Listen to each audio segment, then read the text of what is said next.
اللہ رب العزت جب اس پر کرم کرنے پر آتا ہے، اس کی وفا دیکھتا ہے، اس کی ساتھ کو دیکھتا ہے، اس کے ساتھ اور رفیق سفر کو دیکھتا ہے، تو یاد رکھو پھر اس کو نذرانہ، اس کو انعام کیا ملتا ہے؟ کسی کو صدیق اکبر بنا دیتا ہے، کسی کو فاروق اعظم بنا دیتا ہے، کسی کو عثمان غنی بنا دیتا ہے، کسی کو مشکل کشا بنا دیتا ہے۔ وجہ کیا؟ اپنا سب کچھ قربان کرنا پڑتا ہے۔ حضرت صدیق اکبر رضی اللہ تعالی عنہ سے کسی نے پوچھا آپ کی پسند کیا ہے؟ شاید بیان کی ہے نا، تو آپ نے فرمایا میری تین پسند ہیں، میری تین خواہشات ہیں۔ پہلی کیا خواہش ہے؟ کہ چہرہ میرے یار کا ہو اور نگاہ صدیق اکبر کی۔ چہرہ میرے مصطفیٰ کریم کا اور آنکھیں صدیق اکبر کی ہو۔ اور پھر کہا میری دوسری پسند، دوسری خواہش کیا ہے؟ کہ مال میرا ہو اور میں قربان آقا پہ کر دوں۔ تیسرا کیا ہے؟ بیٹیاں میری ہوں، باری باری مصطفیٰ کی نکاح میں۔ یہی ہمارے پاس ہوتا ہے نا، سب کچھ یہی ہوتا ہے۔ اور یاروں میں اپنے ایک محبت کے چند ایک دو نقطے میں بیان کرنا چاہتا ہوں، اسی محبت سے سماعت فرمائیں۔ حضرت سیدنا صدیق اکبر یہ افضل البشر بھی ہیں، بعد از انبیاء، حضور کے بعد، نبیوں کے بعد افضل البشر ہیں، اور صرف افضل البشر ہی نہیں بلکہ افضل الخلق بھی ہیں۔ حضور کے بعد جتنی بھی مخلوقات ہیں ان سب میں افضل ہیں، افضل البشر ہیں، افضل الخلق ہیں۔ اور وہ کیا ہے؟ وہ جانے صداقت، وہ جانے وفا۔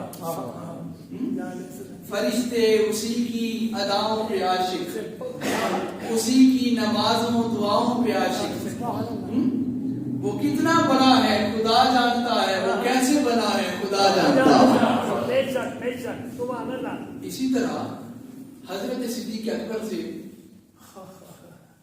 ہمارا، میں نے بات پہلے جو کی ہے وہ کرنے کا مقصد یہ تھا کہ آج لوگوں کے دلوں میں غلط فہمیاں ڈالی جاتی ہیں کہ صحابہ کرام اور اہل بیت اطہار ان کی آپس میں لگتی نہیں تھی، ان کی آپس میں بنتی نہیں تھی، ان کے جھگڑے تھے، یہ ان کے درمیان بغض تھا۔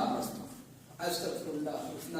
یہ ساری غلط فہمیاں جو لوگوں تک ڈال دی گئی، خدا کی قسم وہ دونوں گھرانے، وہ دونوں ہستیاں، صحابہ کرام اور اہل بیت اطہار ایک دوسرے کے دشمن نہ تھے، بلکہ وہ تو ایک دوسرے کے محبوب تھے، وہ تو ایک دوسرے کے محبوب تھے۔ میں ایک حدیث پاک کا سہارا لیتا ہوں۔ میرے آقا کریم علیہ الصلوۃ والسلام کا مسجد نبوی ہے، اور حضور کے غلام صحابہ کرام آقا کے سامنے حاضر خدمت ہیں، اور میرے آقا کریم کے سامنے بالکل اس وقت حضرت صدیق اکبر کی ذات بیٹھی ہے، اور اس دن حضرت مولا علی اس مجمع کے اندر موجود نہیں تھے، کسی کام گئے ہوئے تھے۔ تو جب حضرت صدیق اکبر نے محسوس کیا کہ مجمع میں مولا علی موجود نہیں، اور ایک وقت آیا کہ مولا علی آ گئے، اور آ کر دیکھا کہ صحابہ موجود ہیں، حضور تشریف فرما ہے، تو ادب کا تقاضا یہ سمجھا کہ میں آگے جانے کی بجائے پیچھے بیٹھ جاتا ہوں، آگے جانے کی بجائے پیچھے بیٹھ جاتا ہوں۔ جس طرح ہمارے سامعین آتے ہیں اور ایک دوسرے کو اوپر سے پھیلانتے ہوئے وہ آگے آ جاتے ہیں، جو خود کو حیدری سمجھتا ہے نا وہ پیچھے بیٹھا کرے، بھی اس طرح آگے نہ آیا کرے، کیونکہ یہ ان کی سنت نہیں تھی، یہ حضور کا فرمان بھی اس کے پھر وہ اس کی بھی خلاف ورزی کرتا ہے۔ حضرت مولا علی پیچھے بیٹھ گئے، اور جب حضرت صدیق اکبر نے محسوس کیا کہ اس مجمع کے اندر علی موجود ہیں، اس مجمع میں علی موجود ہے، اور مڑ کے دیکھا حضرت صدیق اکبر نے کہ علی وہ پیچھے بیٹھے ہوئے، تو حضرت صدیق اکبر نے یوں اپنے آپ کو تھوڑا سا یوں جسے کہتے ہیں سکڑ جانا، سکڑ کر تھوڑی سی جگہ بنا کر پھر علی کو دیکھا۔ ایک دفعہ پہلے دیکھا، پھر جگہ بنا کے پھر دیکھا، نہ زبان سے کچھ کہا، نہ کوئی اشارہ کیا، بس دیکھا، صرف دیکھا۔ جب دیکھا حضرت مولا علی اٹھ کے سائڈ سے ہو کے آ کے صدیق اکبر کے ساتھ بیٹھ گئے. اب اسی منظر کو جب میرے آقا نے دیکھا تو حضور مسکرا کے فرمانے لگے دیکھو علم والے کے ساتھ ہی اچھا لگتا ہے. نعرہ تکبیر، نعرہ رسالت، نعرہ تحقیق، نعرہ حیدری، نعرہ حیدری. تو دیکھو کتنے فضلہ والے نعرے چلنے لگتے ہیں. اور وہ انہوں نے اور پھر مجھے بتاؤ نہ بلایا نہ آپ سے اشارہ کیا. ارے تم ان کے بارے میں غلط فہمیاں ڈالتے ہو، وہ تو ایک دوسرے کی نگاہوں کی بھی پہچان رکھتے ہیں. مجھے کیا کہنا چاہتا ہوں، صدیق کی نگاہ مجھے کیا کہہ رہی ہے. حضرت عائشہ صدیقہ نے جب پوچھا ابا جی یہ ہے ان کا باہمی تعلق اور باہمی احترام اہل بیت کا اور صحابہ کرام کا، کہ حضرت عائشہ صدیقہ صدیق باپ کی صدیقہ بیٹی، وہ کہتی ہے ابا جی مجھے بتائیں تو صحیح کہ جب آپ حضور کے مجمع میں بیٹھتے ہیں تو ہم نے اکثر محسوس کیا ہے کہ آپ کی نگاہیں ابا جی آپ کی نگاہیں ہم وقت حضرت مولا علی کے چہرے کو تک رہی ہوئی ہے.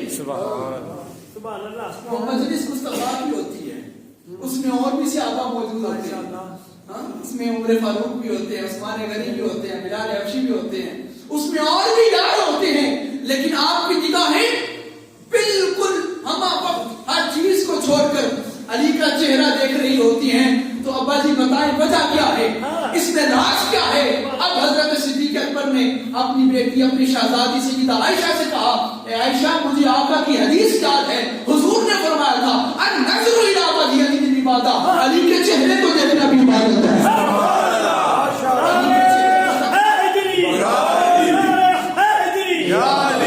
علی کے چہرے کو دیکھنا عبادت ہے. ان کی آپس کی محبت دیکھو، ان کی آپس کی محبت دیکھو. کہا کہ میں ہوتا مجلس مصطفیٰ میں ہوں، اپنے یاروں میں بیٹھا ہوتا ہوں، لیکن میں اس وقت جب صحابہ تسبیح کر رہے ہوتے ہیں، کوئی اللہ کر رہا ہوتا ہے، کوئی درود پڑھ رہا ہوتا ہے، میں علی کو دیکھ رہا ہوتا ہوں. وہ تسبیح کر کے عبادت کرتے ہیں، میں علی کو دیکھ کے عبادت کرتا ہوں. حضرت مولا علی حضرت صدیق اکبر یسر کا وقت تھا کہ مولا علی کے ساتھ مسجد سے نکلے، نماز پڑھی مولا علی کے ساتھ اور مسجد سے نکلے اور دیکھا کہ باہر حضرت امام علی مقام امام حسن علیہ السلام بچوں کے ساتھ کھیل رہے، بچوں کے ساتھ پھر بولو کھیل رہے تھے. تو حضرت ابوبکر صدیق قریب آئے اور آ کر اپنے سینے سے لگایا اور سینے سے لگا کر حضرت صدیق اکبر نے جناب امام حسن کو اٹھا کر اپنے کندھوں پہ بٹھا دیا. وقت کا امیر المومنین ہے، وقت کا امیر المومنین، جسے اس وقت امیر المومنین ہے نا جی، جسے آپ بادشاہ کہتے ہیں، وقت کا بادشاہ ہے، وقت کا امیر المومنین ہے. صحابہ نے جسے اپنا امیر بنا رکھا ہے، سنیوں نے جسے اپنا پیر بنا رکھا ہے. جی بالکل ایسی بات ہے. کائنات کے سارے پیر اٹھا دو، کائنات کے سارے پیر اٹھا دو، وہ سب پیر جمع ہو جائیں تو وہ سارے کے سارے مرید ہوتے ہیں صدیق اکبر کے. سارے مرید ہیں صدیق اکبر. یہ شان ہے ان کی. آپ نے اٹھا کر اپنے کندھوں پہ بٹھا دیا اور حضرت امام علی مقام امام حسن کی طرف چہرہ کر کے کہا شبیہ بن نبی، کہ یہ نبی کی شبیہ ہے، یہ نبی کی طرح لگتا ہے، اس کا چہرہ مصطفیٰ جیسا ہے. اور آگے فرمایا لا شبیہ بن علی، علی یہ تمہارے چہرے کی طرف یہ تمہاری طرح نہیں لگتا بلکہ یہ تو مصطفیٰ کی طرح لگتا ہے. اور اس وقت جب یہ بات کر رہے تھے اور مولا علی پاس کھڑے ہو کے مسکرا رہے تھے کہ وہ کہہ رہے ہیں کہ میرا بیٹا جو ہے امام حسن یہ حضور جیسا ہے، آپ جیسا نہیں، آپ کا جو صاحبزادہ ہے. تو انہوں نے ناراضگی اختیار نہیں کی اور یہاں تک محبت کی بات سماعت فرمائے. حضرت صدیق ان پر خطبہ دے رہے ہیں اور امام حسن علیہ السلام تشریف لائے مسجد کے اندر سے اور آ کر سامنے کھڑے ہو کے کہا اس سے اتریے، یہ تو میرے نانا جان کا ممبر ہے، سبحان اللہ، یہ ممبر تو میرے نانا جان کا ہے. اور حضرت صدیق اکبر نے کیا کہا کہ میں نے نہیں اترنا، نہ بلکہ آپ ممبر سے